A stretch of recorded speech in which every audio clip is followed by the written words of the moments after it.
Welcome, everybody, back to another episode of the ECOMsquare Overshare. And I have with me today the founder and CEO of Zero Logistics. His name is David Lee. Welcome, David. Thank you for coming. Thanks so much for having me.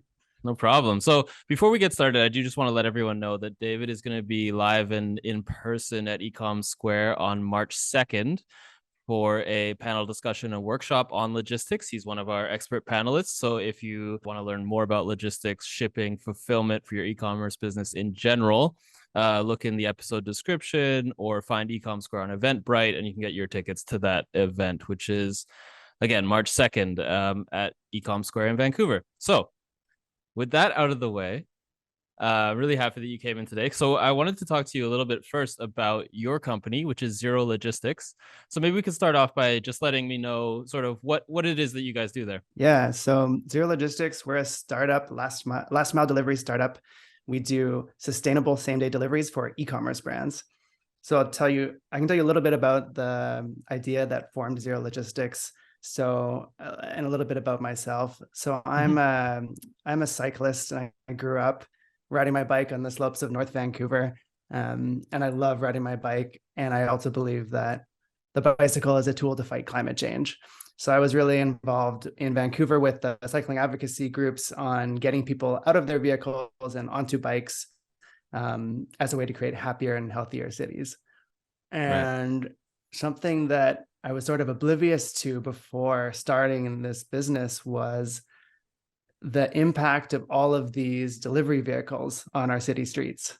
So I remember riding my bike every day to work when I used to commute downtown, and I would go right past a UPS depot, and every day a UPS truck would pull out in front of me, and it would be then parked down the street, blocking the bike lane, and I would be swerving around it.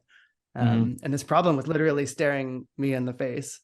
These gigantic vehicles that get stuck in traffic, they're polluting, they're dirty, you can't find a spot to park them. And what's incredible that's happened in the last little while is these electric bikes that have come out, these electric cargo bikes, can now carry the same capacity as one of these vans and deliver goods sustainably around the city. And that's what led to the genesis of starting Zero Logistics. Okay, so it was a real really personal frustration with like the literal trucks on the road, not even the concept of delivery trucks in general. Yeah, I don't know if you're a cyclist as well, but like when you're out there, everyone else is surrounded by tons of steel that's protecting them, but a cyclist is very vulnerable on the road, and so is a pedestrian, someone crossing the street.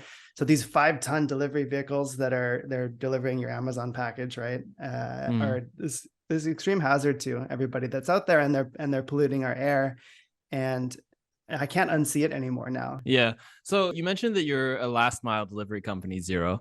So can you explain a little bit, like, what does that mean? Where exactly are people picking up with you, and what are you doing for them? Totally. So in logistics, last mile refers to the delivery of your parcel that you've ordered. It's coming from a depot, like a warehouse, and from there to its final destination at your doorstep.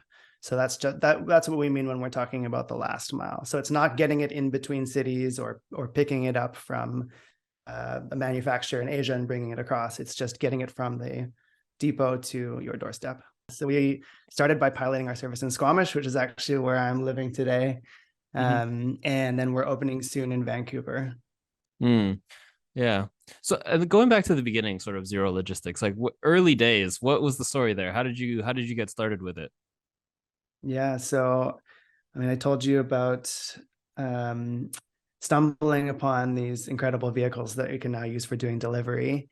And I started the business about a year ago with my co-founder, who's an incredible salesperson. So the two of us started it, I'd say in May of last year. And we ended up launching in Squamish, which, if anyone's listening doesn't know where Squamish is, we're an hour north of Vancouver. It's a small town on the Sea to Sky Highway on the way to Whistler. And it may not be the first place that comes to mind for doing urban logistics, given that we're in a small town. But we had this incredible opportunity because we partnered with a local courier company. They're called Sea to Sky Courier, and they're the main courier business in this corridor. Mm-hmm. And we had this opportunity to partner with them and fulfill their last mile within the sort of most urban dense part of Squamish, the downtown area and in the industrial area. Mm-hmm. So it was a really excellent way to prove that this actually works, like develop our technology, collect a bunch of data, and start to build a business in this pilot fashion. And now we're at the point where we're ready to expand it into Vancouver and do this at a much bigger scale. The Squamish has been this incredible test bed for us to test the business and prove that it works. And it works here. Why not make it work in downtown Vancouver, in Kitsilano, in Mount Pleasant, and in all of these neighborhoods as well? Yeah. So when you say it works, what does that mean? What did you have to prove that you could do? So logistically, like, can we? There's a bunch of unknowns that was interesting at the beginning of this project. Could we match the efficiency of a delivery van? So we collected some data on traditional vehicle delivery versus cargo bike delivery, and showed that, yeah, we can actually match the number of stops per hour, which is super important if you're in the delivery business. Amazon tries to spend like 30 seconds or less at every stop, right? So that's important. Yeah. And then building out our software and our integrations, that's a whole other piece of it as well. So building the software to be able to receive orders from customers, dispatch them out to drivers. It's a complex business in logistics. We've got humans out there on the road, moving through physical space. It's not just ones and zeros on your computer. So coming up with the employee manuals and handbook for our delivery driver to safely deliver on the road, like, that's a whole part that we got to build during the pilot. That was super rewarding to get to do it. And I was also excited about piloting something that is in the same place that I live, right? Like, for a lot of us that work from home and work maybe for a company that's in another part of the world, like, I really missed having something that I could see and touch that also impacted my community. So it's been a really fulfilling project to launch here. That's really cool. Congratulations. That's awesome. And when will you be launching in Vancouver? Is that coming up soon? Yeah, so we're going to be announcing our launch partners in Vancouver for launch in March. So it's pretty soon. You'll be seeing Zero Logistics bicycles traveling around. We'll be based out of Olympic Village and doing about a 4-kilometer radius from that spot. Oh, perfect. So that's perfect timing. You'll be into ECOMsquare to talk about it, and then pretty soon after, people will start seeing Zero out on the road. Yeah, we'll be able to do deliveries right to the doorstep of ECOMsquare. You'll be inside our delivery radius for sure. Perfect. One of the main reasons that we're doing this is so that people can, ahead of that workshop, can sort of get a little sense of you, maybe hear a little bit about your business, and come into that panel a little bit more prepared to maybe ask you some great questions. So, but with that in mind, what are sort of the common questions that you might hear from someone who's considering Zero as a logistics partner? I mean, a common misconception when we talk about bicycles, for example, is they think we're talking about bike messengers. So, that's a concept that's been around for a long time, is riding your bike around downtown, because the vehicles, I struggled even for the right words to use to describe this thing. Is it a vehicle? Is it a bike? If you haven't seen one, go Google cargo tricycle, and they're massive, these machines.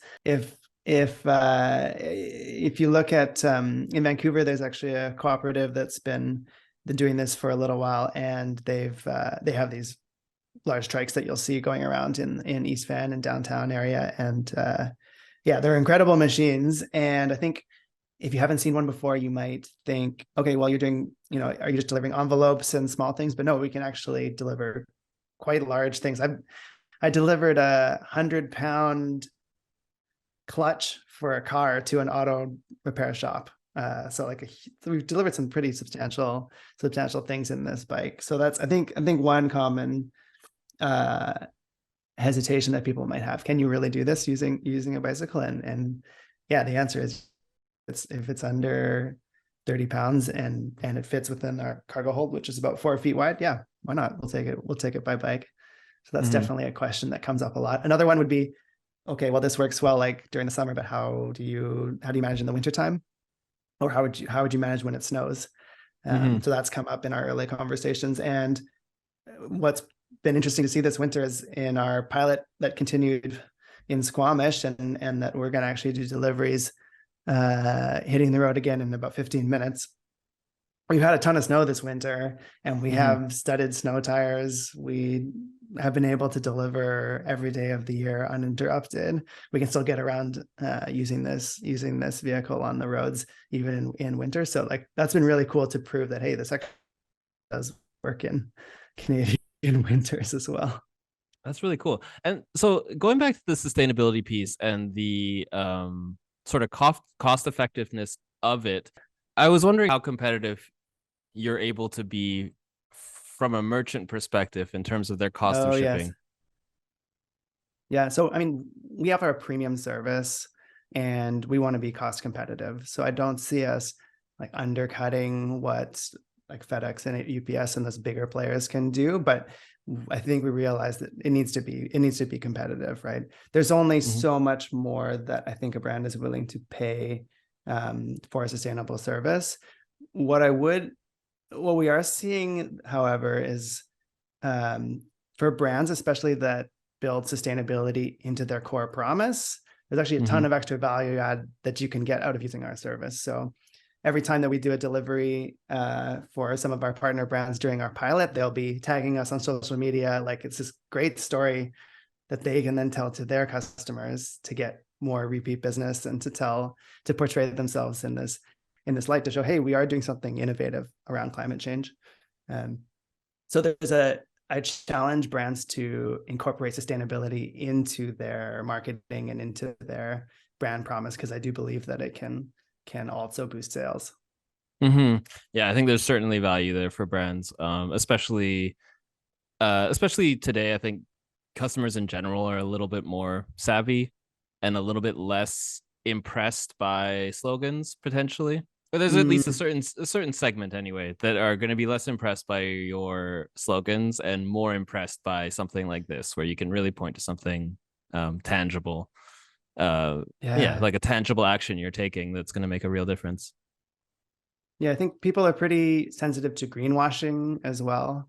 So, for example, it's pretty cheap right now if you wanted to buy carbon credits, for example, to offset your shipping costs. But an even better solution is if you avoid producing those emissions in the first place with a solution like we're developing.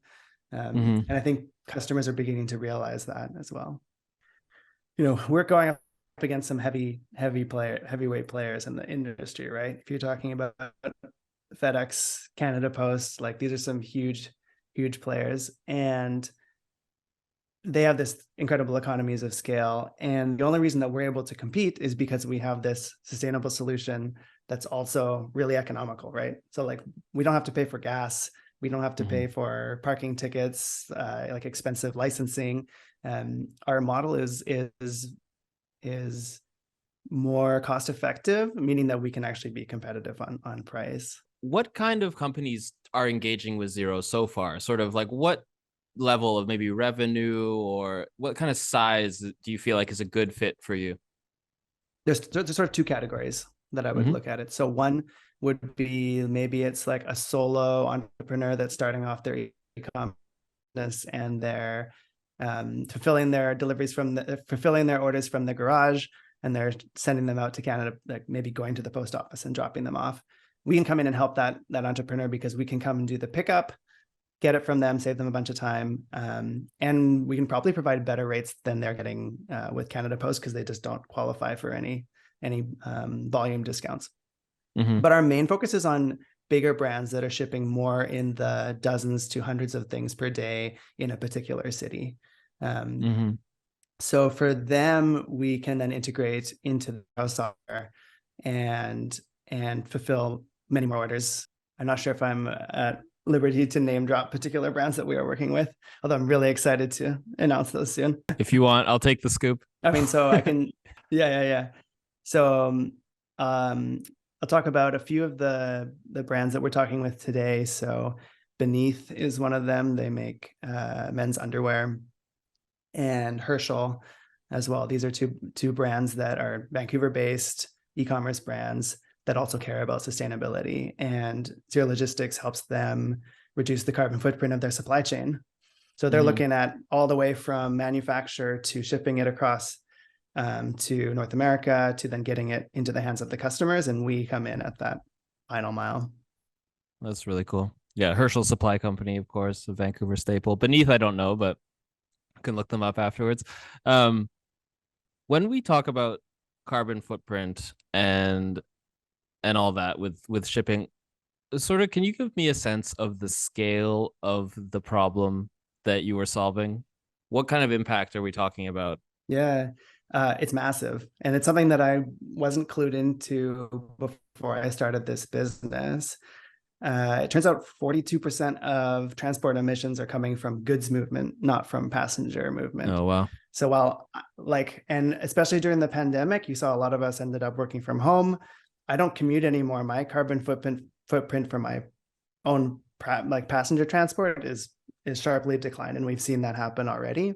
But now everyone's addicted to ordering online shopping, ordering goods. I've got delivery vehicles arriving at my doorstep throughout the day. So that number is actually getting worse. I think it's by 2030, 50% of transport emissions are going to be coming from goods movement, not from people. So it's this massive, massive problem.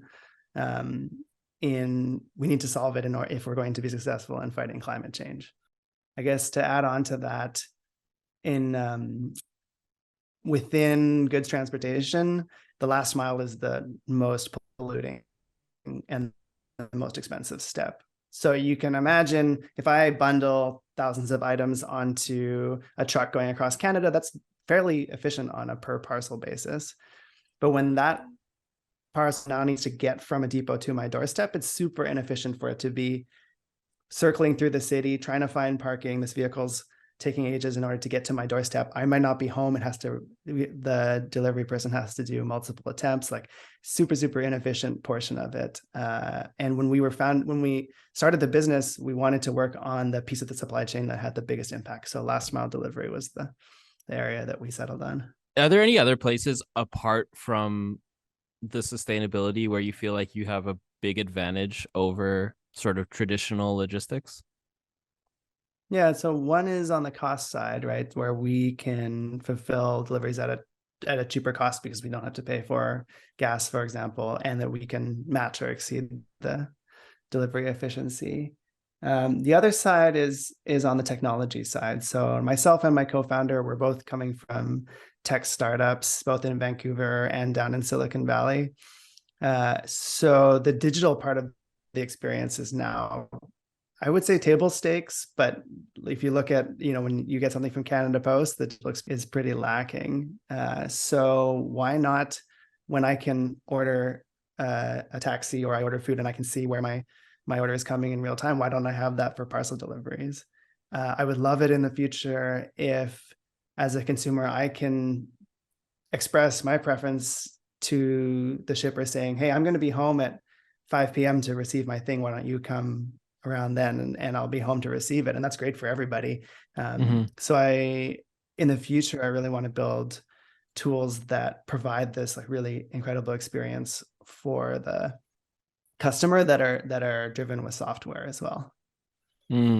Yeah, that's really cool. And I think that's always going to be a benefit of engaging with sort of a nimble startup like yourselves, where these the bigger ones, the Canada Post, the FedExes, are so entrenched and potentially slow to react to, especially in e-commerce. It's so important that all of these things are transparent and easy for the customer to interact with and like pleasing to interact with. Even I think beyond just the information of like when your package is gonna arrive. I know, like, personally, like the Domino's pizza tracker was one of the first that I remember anyway, right, where there's like something satisfying about it. I'm sure you talk to a lot of businesses and they may have raised reasons why they're not going to go with you. Is there anything that you think is important for people to know? Well, one of the things we want to do is make it super simple for a brand to start shipping with zero. So I recognize like everybody's incredibly busy, and for most brands, logistics is not their specialty, right? So they want to focus on building a great product and marketing that product to their customers. And I think it's really important that we make it really simple for them to do that. So one of the ways we can do that is by building out this software integration with their warehouse software. 99% of the merchants we speak to are on Shopify, so that's really helpful. Once we've built out our Shopify integration, that makes it really simple for us to plug in and start providing rates directly into their Shopify. Yeah, basically we plug into this e-commerce ecosystem to make it really simple for somebody to onboard with us. Is it a custom integration that you build for each client, or is there sort of a centralized app that they can download or install? So, I mean, fortunately, there's some of these common platforms. So Shopify is one that everybody's using. So that's, rather than it being custom every time, we can plug in there.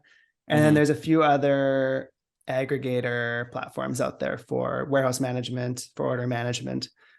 So we would aim to generally plug in with those rather than building a complete one-off integration. But for the right customer, it would certainly be worth it to build something custom for them as well.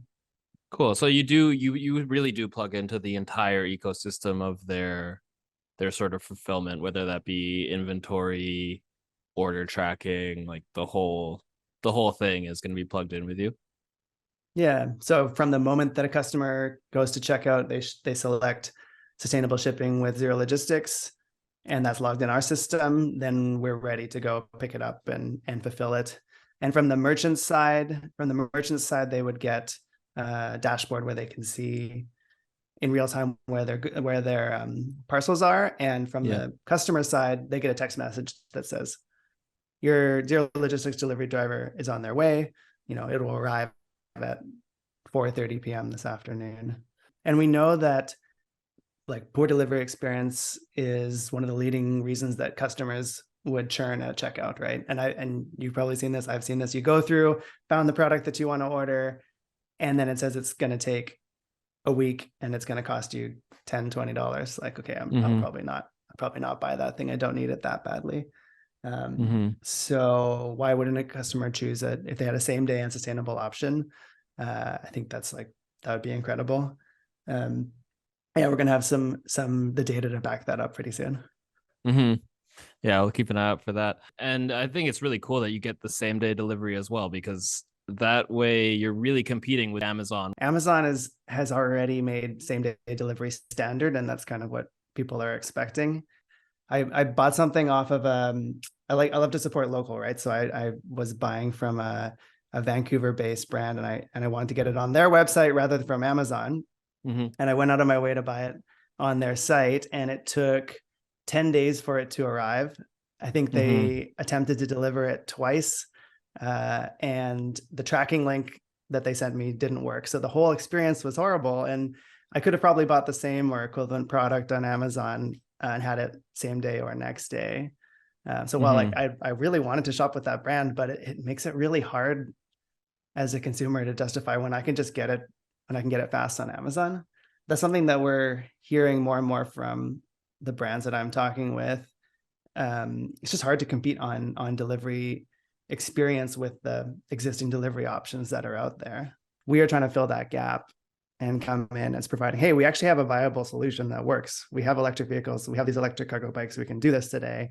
And now is the time for a brand to start to engage with us. So how about to wrap it up, if someone has been listening to you and they do run a sustainable business, or even if they don't, but they want to make their last mile delivery sustainable, what do they do? Where do they go? How do they find you? What comes next? Yes.